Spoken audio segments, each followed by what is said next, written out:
Good morning छात्रों। मैं आज एज मतलब आयु का मैथ बताने जा रहा हूँ। जो आज ऑनलाइन एग्जाम देते हैं आप, तो एज का क्वेश्चन जरूर रेलवे में 2 क्वेश्चन रहता है। एसएससी सीएचएल किसी भी एग्जाम में, रेलवे का या किसी भी एग्जाम में आपको एज वाला क्वेश्चन मिल जाता है, जिसमें आप लास्ट में कहीं फंस जाते हैं, जो आंसर नहीं बन पाता है। शुरू में ठीक लेते हैं, लेकिन सेकेंड स्टेप जो आता है ना, उसमें आप फंस जाते हैं। वो कैसे फंसते हैं, कहाँ फंसते हैं, वो देखिएगा गौर से, तो बिल्कुल समझ जाइएगा। 1 सेकंड में बनाने का, एक लाइन लिखना है, दोबारा नहीं लिखना है, और आंसर आ जाएगा। और आज से आज आप सीख जाइएगा एज का क्वेश्चन कैसे हम बनाते हैं, क्योंकि बार बार आप फंस जाते हैं। एग्जाम में जाते हैं, पहला स्टेप लेते हैं, ठीक रहता है, लेकिन सेकेंड स्टेप आप भूल जाते हैं।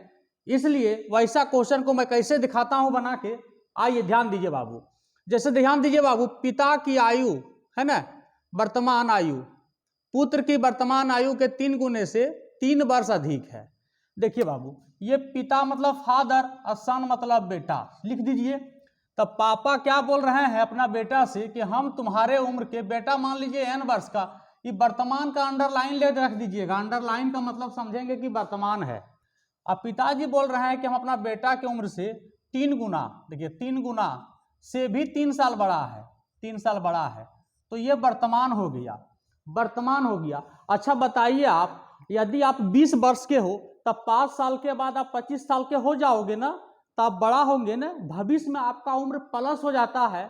अगर पास्ट में जाऊंगा तो आपका उम्र माइनस हो जाता है। यदि आप 20 साल के हो तो 5 साल में आप 25 साल के हो जाओगे। और वही कहें कि 5 साल पहले तुम्हारा उम्र क्या था, तो 5 घटा देते हो, 15 साल के आप हो जाएंगे। बिल्कुल सही बात है, आप जानते हैं बाबू। तो ध्यान दीजिएगा, ये प्रेजेंट एज हो गया। अब ध्यान दीजिए, अगर फ्यूचर की बात करें तो प्लस कर दीजिएगा यहाँ पर, और पास्ट की बात करेगा तो माइनस कर दीजिएगा। यही है इसका कॉन्सेप्ट, पहला कॉन्सेप्ट। तो 3 साल के बाद पिता की आयु पुत्र की आयु के 2 गुने से 10 वर्ष अधिक था, होगा, यही बात है ना। 3 साल के बाद, तो 3 साल के बाद पिता भी बड़े होंगे और उनके पुत्र भी बड़े होंगे, हो गया ना। ये भविष्य की बात किया तो मैं प्लस कर दिया। तो पिता कह रहे हैं कि 3 साल के बाद मेरी उम्र पुत्र के उम्र के कितने गुना है, 3 गुना, सॉरी 2 गुना है ना, 2 गुने से 3 साल के बाद पिता बड़ा हो गए, पुत्र भी बड़ा हो गए। पुत्र के उम्र के, ये जो यही फंसता है लड़का लोग, ये जो सेकंड स्टेप लिखिएगा, देखिए 2 गुने से 10 वर्ष अधिक या 2 गुने 3 गुने कहेगा ना, तो 2 गुने के जस्ट पीछे कौन है, पुत्र, पुत्र में गुना कीजिएगा। यही मिस्टेक आपसे होता है, पढ़ने में लगता है कि ये पिता में गुना करें, लेकिन गलत है। ये दुगुने जो सेकंड स्टेप में करते हो, ये पड़ोसिया में गुना करना, दुगुने के पीछे जस्ट कौन है, पुत्र, तो पुत्र में गुना कर दीजिए। पुत्र के 2 गुने से 10 वर्ष बड़ा है, हो गया आपको। यही आपको स्टेप लिखना है, और ये स्टेप अगर आप समझ गए तो आपका मैथ बन गया और सीख गए आप। तो खोज रहा है पुत्र का उम्र क्या है, पुत्र की वर्तमान उम्र आपने n माना था, और n का ही आंसर खोज रहा है। तो ध्यान दीजिएगा बाबू, ये देख रहे हैं, ये 2n और प्लस में 3 दूनी 6 और प्लस 10। और ध्यान दीजिएगा यहाँ पर कितना है, 3n प्लस 6 है ना बाबू, 6 से 6 कट जाता है, 3n में से ये 2n घट जाएगा, तो n बराबर ये 10 वर्ष हो गया आंसर, पुत्र 10 साल का हो गया। अब ध्यान दीजिएगा, ये एक और देखिए, एक पिता का उम्र पुत्र के आयु से 2 गुने है। ध्यान दीजिएगा, पिता क्या कहता है कि मैं अपने पुत्र के उम्र के दुगने है ना, दुगना, देखिए दुगना कर दिया ना। यहाँ भी अंडरलाइन रख दीजिएगा वर्तमान में। अब देखिए यहाँ क्या कह रहा है, वर्तमान से 20 वर्ष पूर्व, पीछे जाना है पास्ट में। यदि पास्ट में जाइएगा तो माइनस कर दीजिएगा, 20 वर्ष पूर्व और माइनस, और यहाँ कहा था 3 वर्ष बाद, इसलिए आपने प्लस किया था, और यहाँ पूर्व कह रहा है, पूर्व में मतलब माइनस कर दीजिएगा।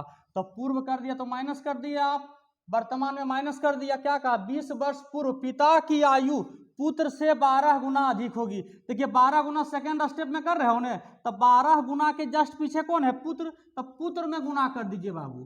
तो पुत्र में गुना कर दीजिएगा, तो पिता का उम्र खोज रहा है, 2n का मान खोज रहा है।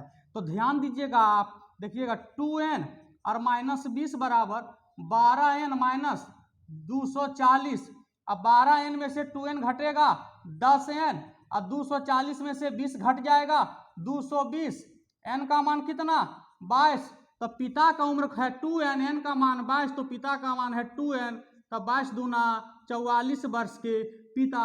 इसी तरह का क्वेश्चन बिल्कुल उतार के और बैठ के पढ़ते रहिए, और समय की बर्बादी बिल्कुल मत कीजिए, बैठ के रगड़ते रहिए और वीडियो देखते रहिए और इस टाइप को उतारते रहिए। ये एक टाइप है, ये आप सीख जाइएगा। डेली मैं इस तरह का देते रहूंगा आपको, सुबह 6 बजे मिल जाएगा और सुबह देख के कॉपी में उतार लीजिए। पर डे यदि आप 2 मैथ सीख लेते हैं तो तहलका मचा दीजिएगा। इसी तरह का ट्रिक आप देखते रहिए, एक स्टेप में लिख दीजिएगा बाबू, और इससे शॉर्ट ट्रिक रेज वाला है ही नहीं, इसलिए आप लोग देखते रहिए। फिर नेक्स्ट वीडियो में मिलता हूं। Thank you.